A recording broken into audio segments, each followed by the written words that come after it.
saya belajar menghargai material itu sendiri sebagai benda barang alam. Ya, antara lain itu. Jadi saya kemudian mencoba meminjam bentuk-bentuk artefak lama ya. Jadi ya budaya material di masa lalu itu saya meminjam untuk kemudian menghadirkan isu-isu masa kini.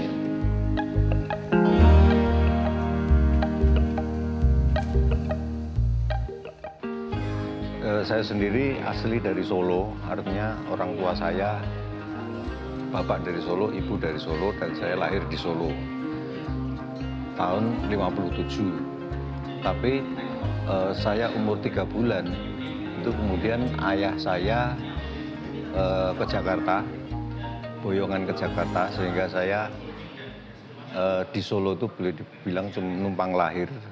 Setelah itu dibawa ke Jakarta umur 3 bulan ya.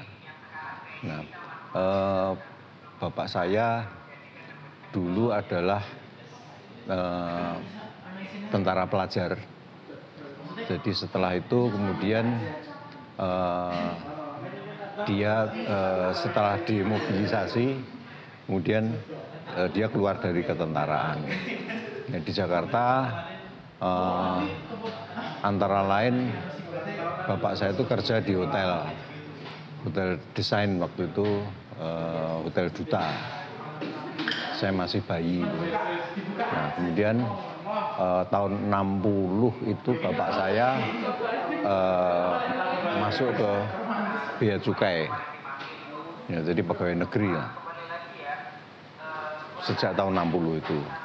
Nah, sehingga saya waktu kecil menghabiskan masa kecil saya itu di Jakarta, meskipun berpindah-pindah tempat ya, berpindah-pindah rumah, mungkin 3 atau 4 kali, saya juga kurang ingat.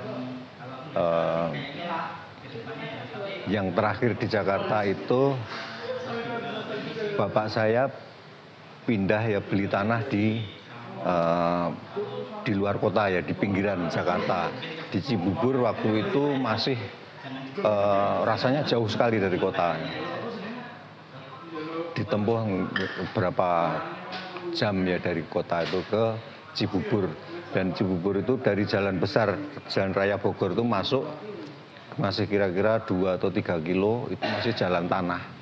Jadi betul-betul di tengah desa yang jauh dari mana-mana, di antara kebun karet gitu ya. Cibubur waktu itu, sekarang pasti sudah jauh berubah ya. Nah, di situ sampai kelas 4 SD itu berarti saya umur sekitar 10 tahun ya, sekitar 10 tahun. Kemudian bapak saya ditugaskan ke Solo sebagai pegawai Bea Cukai, ditugaskan ke Solo, sehingga saya ikut lagi ke Solo. Nah, di Solo itu beberapa tahun sampai kemudian SMP, pindah lagi ke Surabaya. Jadi bapak saya memang dinasnya pindah-pindah. Sehingga masa remaja saya itu di Surabaya, sampai saya lulus SMA, kemudian saya ke Jogja, masuk mendaftar ke ISI, dan kemudian tinggal di Jogja sampai sekarang. Nah, jadi bapak saya selalu pindah-pindah, sehingga kalau saya ditanya aslinya dari mana itu saya juga bingung menjawabnya ya. Saya bilang nggak asli itu.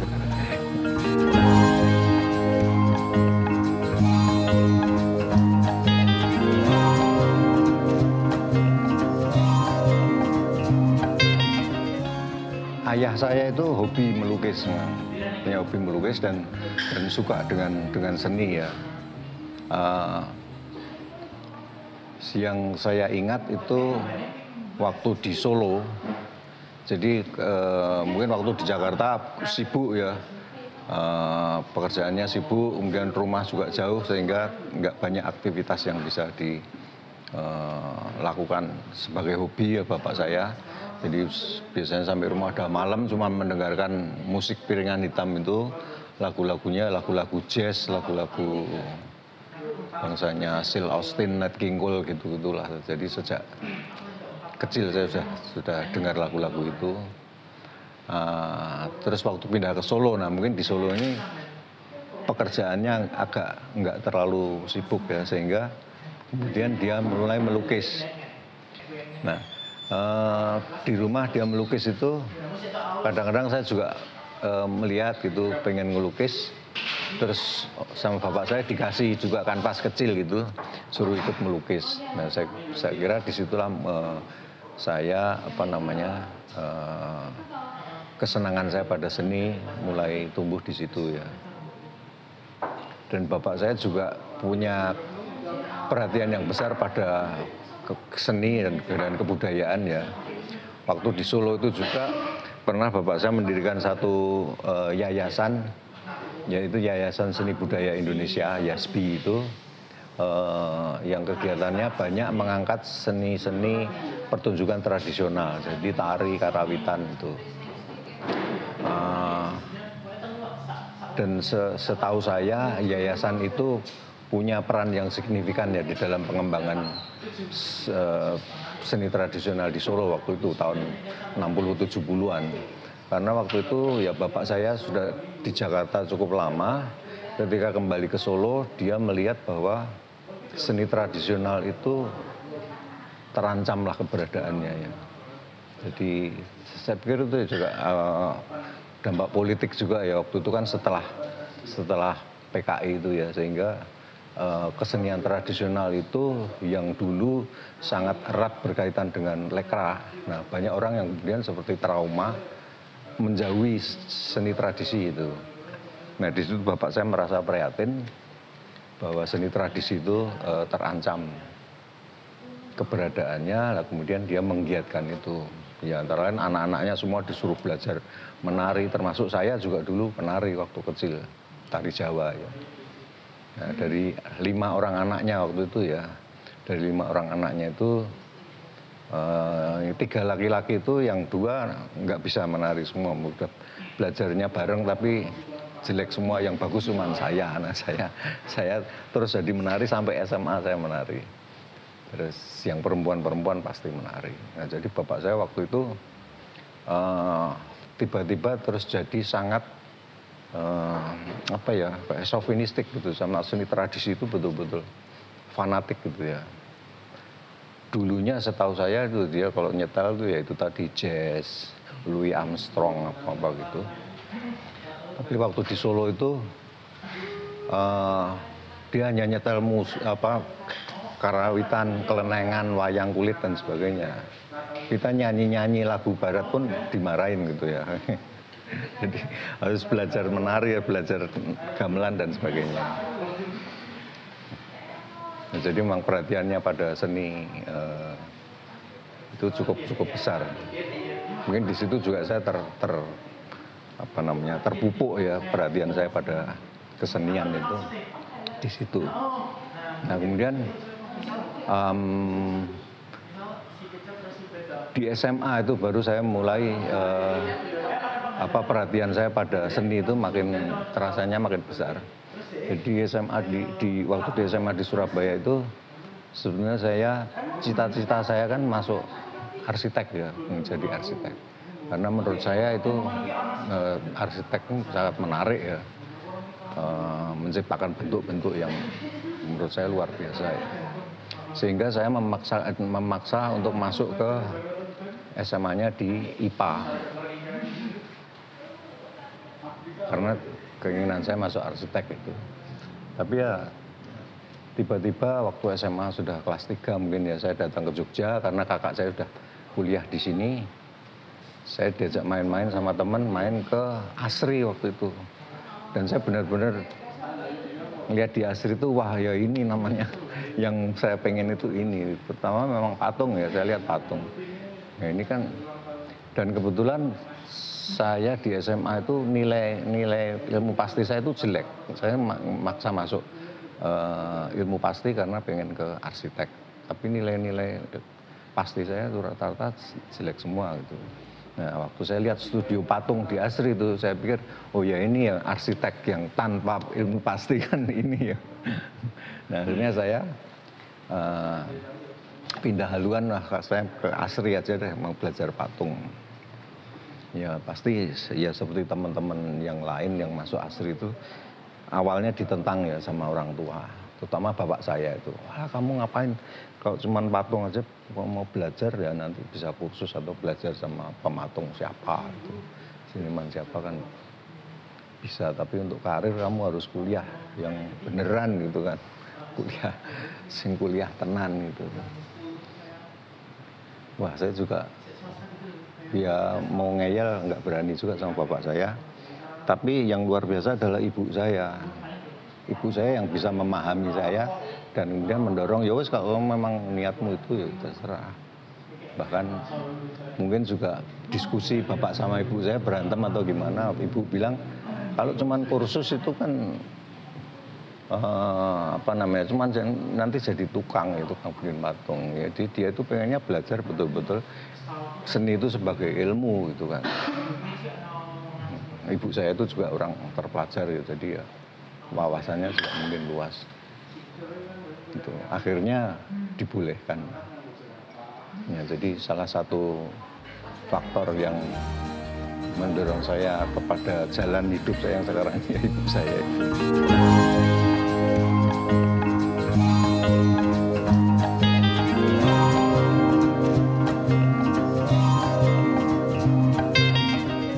Saya selalu cerita-cerita bahwa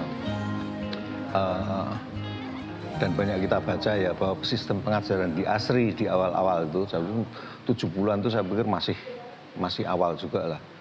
Lahir tahun 50, tahun 70-an itu masih sifat yang menonjol adalah sistem pendidikan yang seperti sanggar. Karena awalnya memang dari sanggar. Jadi saya lebih merasa bahwa pendidikan di ASRI waktu itu meskipun sudah STSRI ASRI masih seperti sanggar itu, yaitu sistemnya belajar bersama gitu ya. Jadi belajar bersama, saya terus terang lebih banyak belajar pada teman-teman saya dan senior-senior saya daripada langsung dari dosennya. Ya terutama di praktek. Waktu itu karena dosen-dosennya senior-senior yang sebetulnya hampir jarang-jarang langsung mengajar ya. Ada Pak Hendro Jasmoro, itu Edi Sunarso.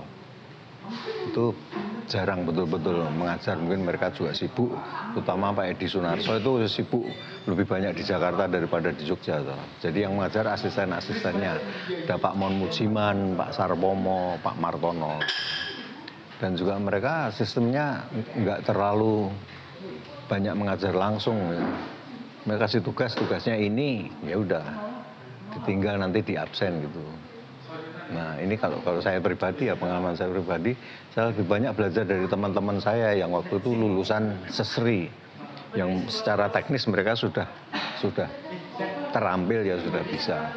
Saya banyak belajar dari mereka, teman-teman itu. Gimana cara bikin potret. Ya banyak hal saya belajar dari mereka. Nah begitu juga pengetahuan ya, untuk pengetahuan waktu itu memang iklim diskusi jagongan itu masih sangat kental, yaitu sistem studio saya pikir itu ya, ngobrol-ngobrol dibaringin sama senior-senior itu kan, wah mereka diskusi soal apa. Itu banyak yang saya dapatkan, buku apa yang harus dibaca.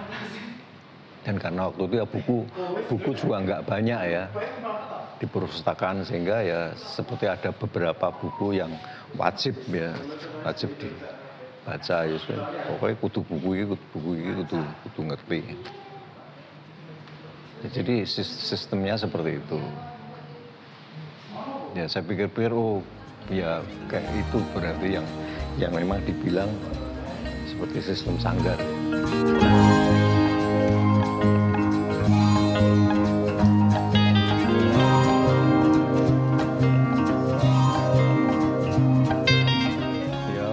Itu kalau material kan ya material konvensional ya, dengan modeling tanah liat, kemudian nanti dicetaknya bisa dicetak dengan semen, dengan yang lain ya, terus kemudian batu, kayu. Nah itu juga untuk eksplorasi juga masing-masing mahasiswa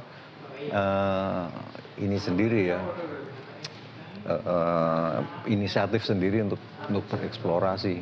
Misalnya batu itu juga saya eh, sampai ke Tulungagung untuk mencari batu marmer. Di sini juga nyari-nyari ke Bayat, kemana itu yang itu sesama teman itu bilang, oh Bayat tuh marmernya bagus gini-gini, kita ke sana cari dan seterusnya. Terus kemudian untuk material baru waktu itu resin itu masih baru ya, tahun 70-an itu masih barang baru ya, jadi semua nyebutnya fiber gitu. Nah, kemudian di situ saya eksplorasi juga dengan resin itu. Kan resin itu penggunaannya biasanya resin kemudian dikasih gelas serat gitu kan, itu yang disebut fiberglass. Nah kemudian material itu disebut fiberglass. Nah terus kadang-kadang tanpa menggunakan fiberglass tapi diisi dengan material lain, misalnya bubuk batu atau bubuk marmer dan sebagainya. Nah saya mencoba, tapi biasanya disebutnya fiber juga, mau fiber gitu. Taunya kalau pakai resin itu disebut fiber gitu kan, karena ada salah kaprah ya. Nah kemudian saya eksplorasi juga tanpa pakai apa-apa, hanya resin saja. Terus yang pertama kali eksplorasi itu saya itu sebenarnya saya ingat karena belum ada semua yang pakai itu hanya resin saja tanpa isian apa-apa itu. Nah waktu itu nyebutnya apa, saya kan juga bingung ini disebut apa. Maksud disebut fiber, wong nggak ada fibernya gitu kan. Nah saya tuh baca-baca misalnya tentang material sintetik gitu kan. Oh ternyata ini termasuk plastik, ada beberapa macam plastik, ada termoplas, ada termoset dan sebagainya. Nah kemudian yang resin yang dipakai itu di situ adalah polyester resin atau disebut polyester.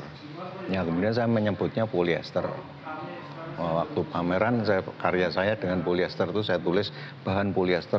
Pada tanya saya dosen-dosen segala, apa itu polyester? Ya saya sebutkan ini resin, ini namanya polyester dan seterusnya gitu. Nah, jadi hal-hal seperti itu artinya eksplorasi itu lebih banyak oleh mahasiswa sendiri. Ya seperti pengetahuan bahan sintetik itu kan waktu itu masih baru, itu juga bukan dari dosen gitu kan, kita nyari-nyari sendiri. Ya, hal-hal seperti itulah. Kemudian juga misalnya logam juga.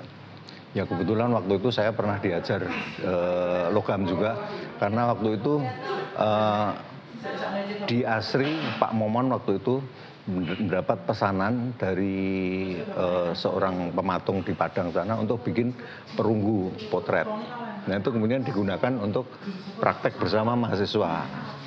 Tapi sekali itu saya beruntung ikut itu gitu. Kalau nggak gitu mungkin juga nggak tahu praktek logam itu. Nah tapi kemudian untuk mengembangkan sendiri itu kita juga, saya bersama beberapa teman itu juga nyari-nyari juga. Saya pergi ke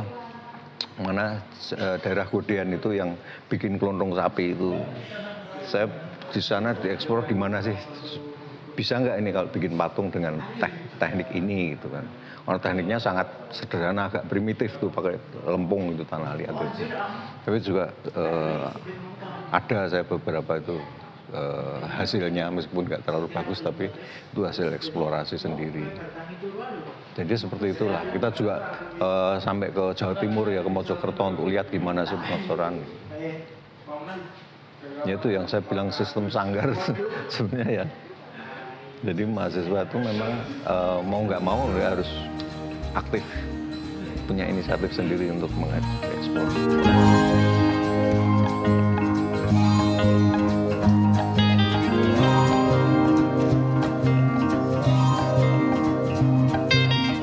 Enggak, saya lulusan STSRI Asri terakhir. 83 itu saya lulus. Setelah itu jadi isi.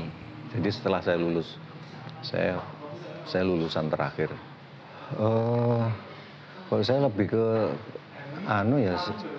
senimannya, eksplorasi karya ya. Eksplorasi karya. Ya itu saya tertarik mengeksplorasi baik material maupun bentuk, mencari yang baru lah. Dulu kan seperti berlomba-lomba nyari siapa yang duluan menemukan sesuatu kan gitu ya. Ya, itu sebenarnya salah satu motivasi saya untuk belajar ke luar negeri itu sebenarnya ya saya merasa bahwa kayak di sini kayaknya kok mentok sih, ya kan. Jadi sekali lagi referensi itu sangat terbatas ya. Bacaan kita bisa dihitung di perpustakaan itu yang buku tentang seni rupa modern atau khususnya seni patung itu sangat sedikit ya, cuma ada Herbert Reed, ada siapa namanya, ya beberapa itulah yang, dan itu buku wajib yang semua harus baca. Itu isinya kan perjalanan seni patung modern Barat ya, Eropa dan Amerika.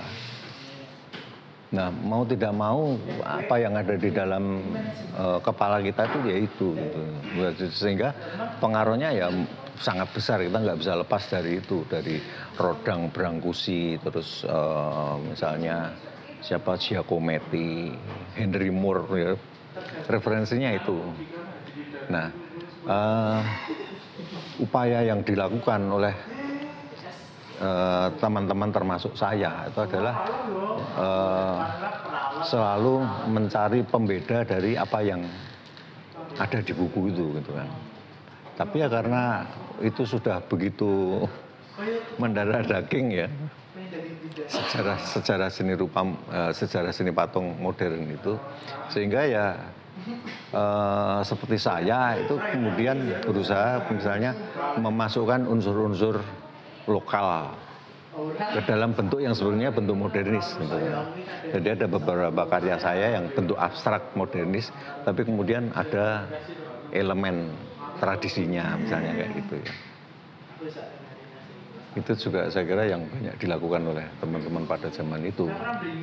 Nah, dengan itu saya merasa mentok ya, memang mentok kalau gini nih ya kita cuman di belakang terus ya toh.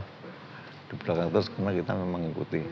Nah, saya mikir kok seni rupa modern Barat bisa seperti itu kan dibentuk pasti dibentuk oleh masyarakatnya ya, oleh kondisi masyarakatnya seperti apa sehingga wujud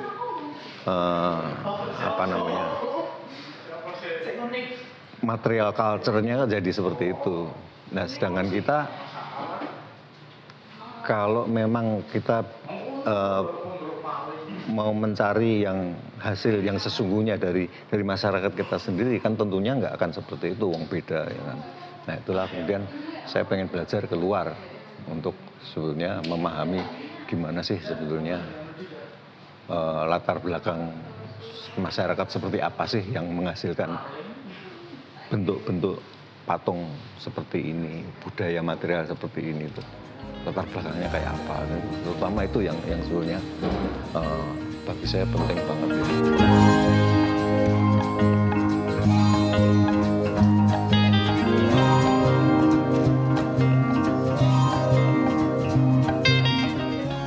Waktu saya lulus tahun 83 itu sebenarnya saya sudah ada tawaran ya, meskipun baru secara lesan oleh direkturnya waktu itu Pak Abdul Qadir. Waktu saya selesai ujian TA itu, Pak Abdul Qadir itu bilang sama Pak Edi, wah itu anak itu mbok suruh daftar jadi dosen gitu kan. Pak Edi bilang ke saya bilang, ya nanti Pak saya pikir-pikir. Tapi saya tuh malas ya jadi dosen itu di sana. Pegawai negeri dan sebagainya itu kan bayangin wah saya mau jadi seniman gitu kan. Nah akhirnya saya mencoba jadi seniman.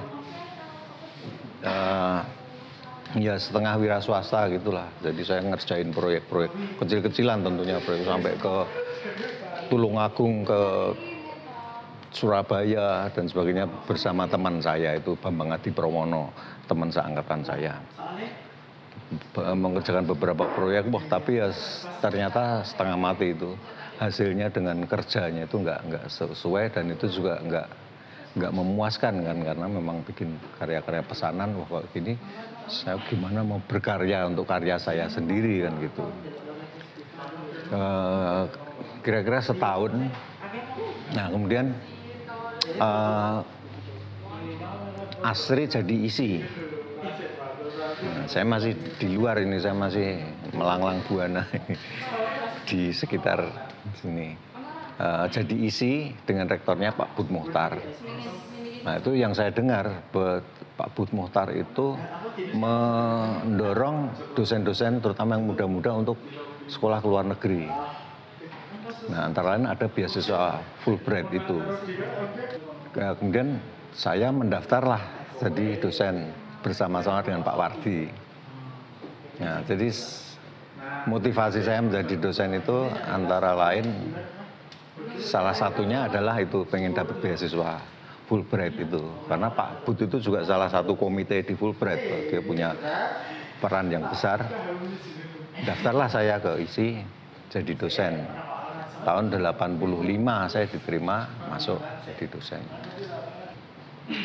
Tahun 87 saya dapat beasiswa itu saya dapat ya. Tahun 87 dapat. Kemudian tahun 88 saya berangkat. Nah, waktu dapat beasiswa itu saya mendaftar ke beberapa sekolah ya di Amerika itu, antara lain San Francisco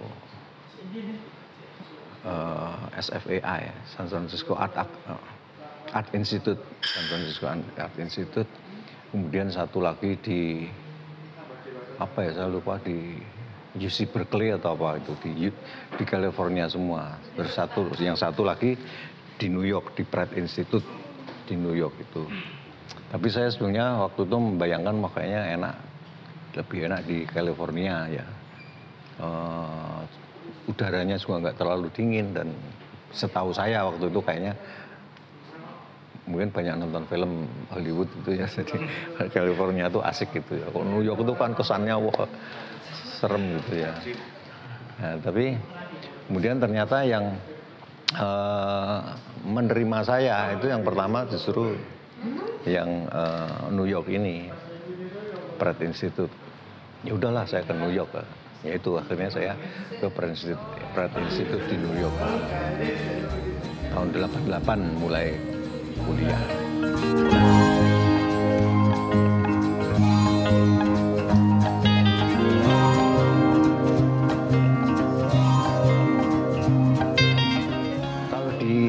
Sekolahnya sendiri ya sebenarnya sama aja lah, artinya nggak ada hal-hal yang terlalu baru ya. Ya kecuali informasi-informasi yang update, dan yang lebih banyak saya dapatkan adalah saya tinggal di New York itu ya, karena di situ betul-betul kayak mekahnya seni modern lah waktu itu ya.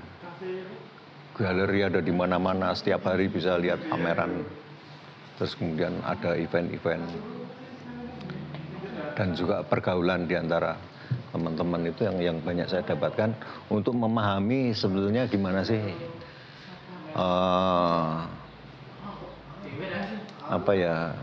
cara berpikirnya orang-orang di sana sehingga karya-karyanya bisa jadi seperti itu. Nah di situ ya itu susah dijelaskan ya, tapi saya kemudian jadi paham, ya antara lain kalau bagi orang sana itu sesuatu yang baru itu harus satu yang seperti tujuan ya, novelty, kebaruan, sesuatu yang belum ada sebelumnya itu sangat penting. Jadi sebagus apapun kalau itu udah pernah itu kayaknya ya oke lah gitu. Tapi sesuatu yang baru, yang orang bisa ya itu salah satunya ya. Novelty itu satu hal yang utama, terutama di dalam seni. Nah sedangkan di sini kan sebenarnya bukan sesuatu yang baru, kita menyempurnakan yang ada, selalu lebih baik kan gitu. Ya jadi ya sebetulnya ya sedikit banyak saya bisa memahami perjalanan perkembangan seni rupa modern di dunia barat itu kok seperti itu. Kenapa hal yang sesuatu yang misalnya ekspresionisme kan tentu bukan persoalan keindahan tuh. Apakah ekspresionisme itu lebih lebih baik dari yang sebelumnya kan ya enggak. Cuman itu sesuatu yang baru yang belum terpikirkan kemudian dipikirkan oleh orang. Begitu juga impresionisme misalnya. Dari realisme ke impresionisme kan di zaman klasik romantik itu kan sudah puncak-puncaknya.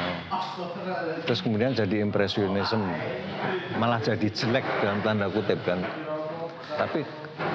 Tapi kenapa itu terjadi perkembangan seperti itu? Saya pikir ya karena itu mereka selalu mencari sesuatu yang baru, pemikiran-pemikiran yang baru. Nah di sini seperti apa? Nah itu yang kita mencari sehingga paling tidak saya sedikit banyak bisa membebaskan dari pengaruh itu sebagai pengikut ya. Kalau dulu kan idola saya ada Brancusi, karya-karya saya yang dulu banyak diinspirasi oleh karya-karyanya Konstantin Brancusi itu, Jean Arc, itu idola buat saya dan itu nggak bisa lepas dari itu gitu loh. Tapi setelah paham gini saya paling tidak ya sedikit banyak kan bisa melepaskan diri dari itu. Nah itu makanya waktu di sana pun saya kemudian justru mencari muncul kesadaran saya untuk menemukan identitas ya. Identitas kultural waktu itu ya, identitas kultural. Jadi, apalagi ketika saya di sana di antara orang-orang dari mana-mana kan, khususnya sekolah saya itu memang jumlah international student itu cukup banyak ya, jadi orang dari Asia, dari Amerika Selatan, dari Afrika dan sebagainya. Itu kita terus kemudian mau tidak mau dituntut untuk memunculkan identitas kan sebagai orang dari Asia Tenggara, Indonesia gitu kan. Nah itulah kemudian saya seperti ya mau tidak mau saya menggali identitas dengan menggali masa lalu, menggali unsur-unsur lokal di Indonesia.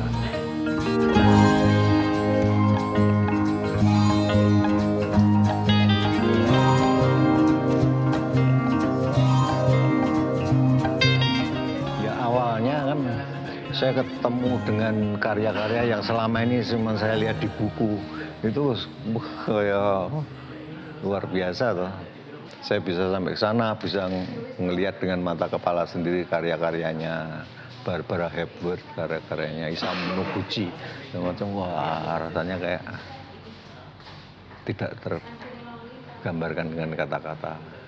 Nah, tapi kemudian saya juga sekaligus lihat karya-karya yang lebih baru ya, yang kontemporer betul-betul dibuat saat itu memang ada shock ya, shock betul. Jadi sulit untuk memahami ternyata sudah sejauh itu ya. Tapi dengan saya berada di sana, mungkin kalau saya melihatnya di sini misalnya karya-karya kontemporer waktu itu ya, karya-karyanya siapa misalnya kayak Jeff Koons segala macam, waktu itu baru mulai muncul itu. Kalau waktu itu saya melihatnya di sini mungkin saya udah sama sekali nggak paham ya. Tapi karena saya di sana di tengah masyarakat sana dengan situasi sosial yang ada di sana, itu sehingga saya bisalah merasakan ya, mendapatkan koneksinya.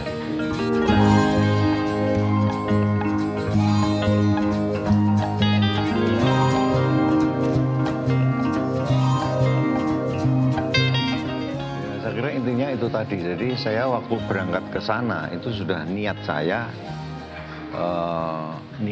adalah untuk mulai dari nol. Saya akan melepaskan semua yang selama ini sudah saya pegang lah sebagai pegangan yang kemudian mungkin menjadi ciri saya dan sebagainya, itu saya tinggalkan, saya betul-betul mulai dari nol. Nah, sehingga waktu di sana itu tadi saya mencoba mencari uh, inspirasi dari seni-seni lokal di Indonesia ya. Di sana juga tentu banyak pengaruh dari macam-macam. Saya waktu itu sangat tertarik dengan seni-seni, bukan hanya seni ya, budaya orang asli Amerika ya, Indian itu.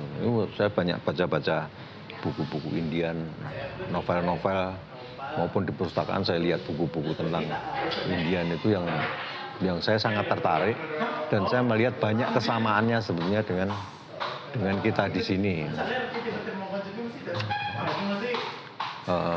Dengan Dayak misalnya, dan di seni-seni tribal atau seni-seni etnik di Nusantara ya. Nah, sehingga saya kemudian juga mengingat muncul memori-memori masa kecil saya waktu saya tinggal di desa ya, di Cibubur itu, meskipun singkatannya beberapa tahun, tapi itu sangat berkesan, sangat membentuk saya. Kedekatan saya dengan alam itu terbentuk di sana, sehingga saya terus kembali ke alam dan seni-seni lokal itu ya. Nah, karya-karya saya waktu di sana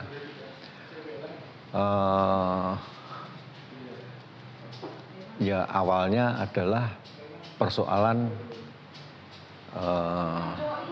ini ya, ketika saya harus bikin karya untuk tugas akhir dan sebagainya ya, itu hambatan terutama adalah material ya, karena untuk patung itu kan material selalu mahal. Nah, tapi kemudian saya juga berpikir bahwa apa yang saya buat di sana seharusnya mencerminkan kondisi lingkungan saya kan itu. Nah, sehingga saya kemudian menggunakan barang-barang bekas yang ada di sana dengan besi-besi. Dan di sana kan besi rosok kan banyak dibuang di tempat sampah dan sebagainya. Itu yang banyak saya pakai untuk karya-karya saya waktu di sana. Nah, jadi saya mencampurkan antara barang-barang industrial, barang-barang rosok itu dengan bentuk-bentuk yang natural, yang sangat natural, kayak seni-seni agak primitif gitu ya waktu itu. Nah, jadi ya maksud saya sih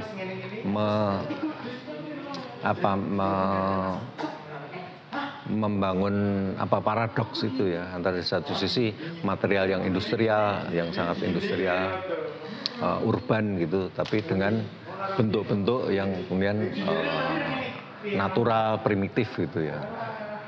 Itu. Jadi saya ke sana banyak kerja dengan besi, dengan las tempa. Itu karya-karya saya yang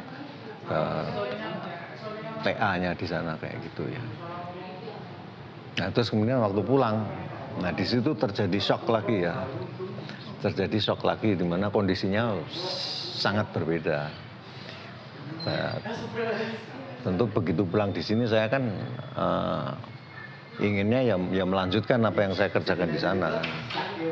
Saya pengen ngelas lagi di kampus, tapi itu juga hambatannya juga luar biasa. Alatnya nggak ada, harus beli asetilin sendiri, harus beli peralatan regulator dan sebagainya. Dan saya nggak punya duit, pulang sini tuh benar-benar kere itu. Gaji masih capek kalau saya nggak salah ya, masih 80% dari gaji pokok itu buat hidup aja susah, mau bikin karya gimana tuh. Itu juga hambatan besar. Tapi kemudian saya kemudian berpikir juga, kalau saya waktu di sana itu menggunakan material-material yang ada di sekeliling saya, itu kan hampir semuanya gratis lah, jarang beli.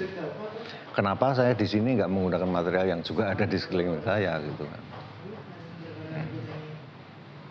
Nah, akhirnya waktu itu kebetulan ada pohon waru yang di depan studio patung di kampus itu ambruk, kemudian potong.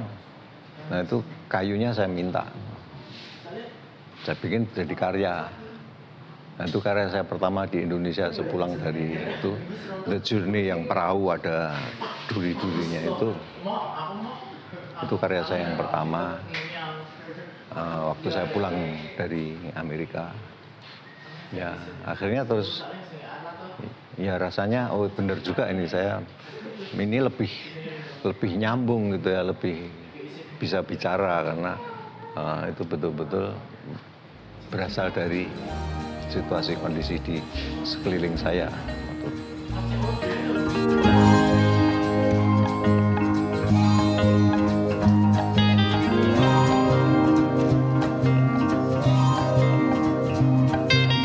Yang saya bisa rasakan adalah pengaruh pada mahasiswa saya waktu itu, karena waktu itu saya terus kembali ke sini langsung ngajar lagi, dan saya memang punya niatan juga untuk mengubah lah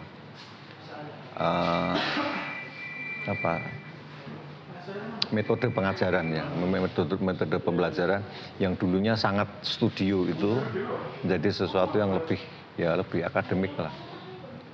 Ya karena seperti yang saya tidak dapatkan di sana kan, untuk master ya bukan hanya untuk master sebetulnya. Itu banyak diskusi sebetulnya. Yang penting kan sebenarnya diskusi ya. Untuk mengisi soal karya itu ya mau bagus atau jelek itu kan sebenarnya nggak terlalu penting ya, karena itu di studi itu kan proses ya. Jadi proses kemudian pemahaman itu yang saya utamakan, sehingga saya mulai tradisi diskusi di tahun 90-an itu, 90 awal itu. Jadi terutama untuk mahasiswa yang tingkat sudah lanjut ya, itu saya lebih banyak diskusi. Jadi bagaimana mereka mengartikulasikan pikiran-pikirannya itu juga saya utamakan.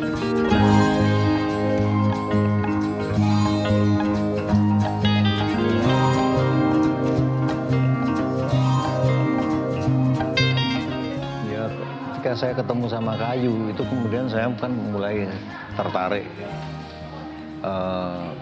pada kayu ya, dan saya merasa bahwa sebagai material alam itu secara rasa memang membuat koneksi antara saya dengan alam itu sendiri ya. Karena ketika kita bekerja dengan kayu itu bau kayunya, kemudian serat-seratnya itu kan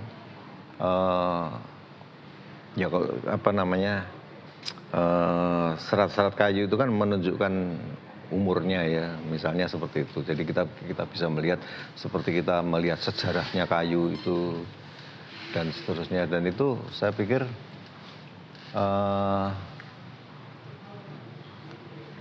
kayu itu memang satu material yang sebetulnya secara alami memang sangat dekat dengan masyarakat kita yang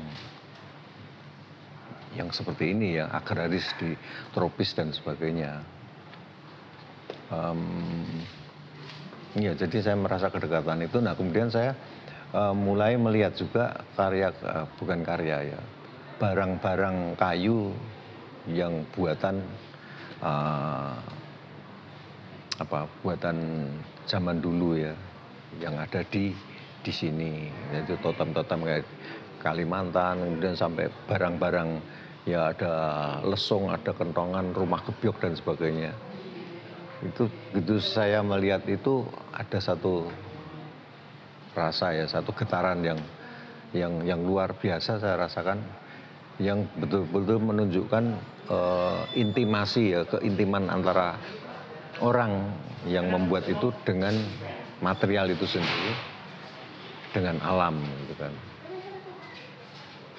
Jadi ya di sini saya belajar menghargai material itu sendiri sebagai benda barang alam. Ya antara lain itu. Jadi saya kemudian mencoba meminjam bentuk-bentuk artefak lama ya. Jadi ya budaya material di masa lalu itu saya meminjam untuk kemudian menghadirkan isu-isu masa kini kan gitu. Jadi saya pakai kentongan, pakai lesung itu untuk mengingatkan. Itu kan sebenarnya bentuk-bentuk yang idiom-idiom pinjaman saja, saya meminjam. Tapi kemudian saya masukkan dengan sesuatu yang baru. Jadi orang melihat pasti misalnya ya satu karya melihat pasti ingat kentongan. Tapi kita dilihat oh ternyata bukan kentongan, terus ini apa gitu misalnya. Hal seperti itu ya. Jadi mencoba mengkaitkan dengan konteks sosial masyarakat kita.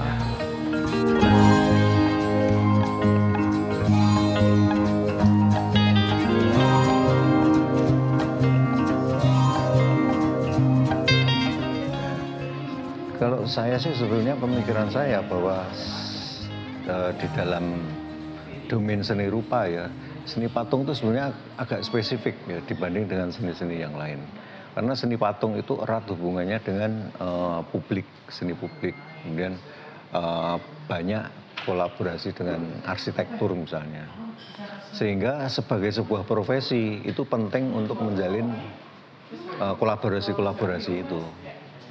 Beda kalau pelukis mungkin dia pelukis di studio sendirian kan sangat individual ya. Tapi kalau patung ini ya di samping karya-karya yang individual, tapi sebagai profesi itu sebenarnya dia memerlukan banyak kolaborasi dengan pihak-pihak lain dan juga konektivitas dengan bidang-bidang lain. Nah sehingga saya berpikir bahwa asosiasi ini penting untuk seni patung ya. Ya karena memang agak spesifik ya. Cuman ya pada prakteknya memang susah ya, nggak segampang itu karena itu ya tergantung sama banyak hal ya, juga SDM-nya dan sebagainya. Ya kalau cita-cita awalnya kan asosiasi itu bisa jadi satu organisasi profesi seperti halnya ikatan arsitek atau ikatan dokter dan sebagainya itu, yang kemudian secara bersama-sama memperjuangkan keprofesiannya itu. Ya sebenarnya kalau waktu berdirinya itu tadi kan pemikiran saya ya bahwa memang perlu asosiasi untuk pematung ini karena profesi itu tadi. Tapi kemudian spirit yang sangat kuat di antara teman-teman itu pada waktu itu adalah bahwa patung itu belum muncul ya. Artinya dibandingkan dengan seni lukis misalnya. Waktu itu seni rupa selalu seni lukis. Patung itu cuman nomor 2 lah. Jadi subordinat biasanya pameran lukisan gitu. Karena dinding ruangnya tengahnya kosong terus diisi patung kan gitu.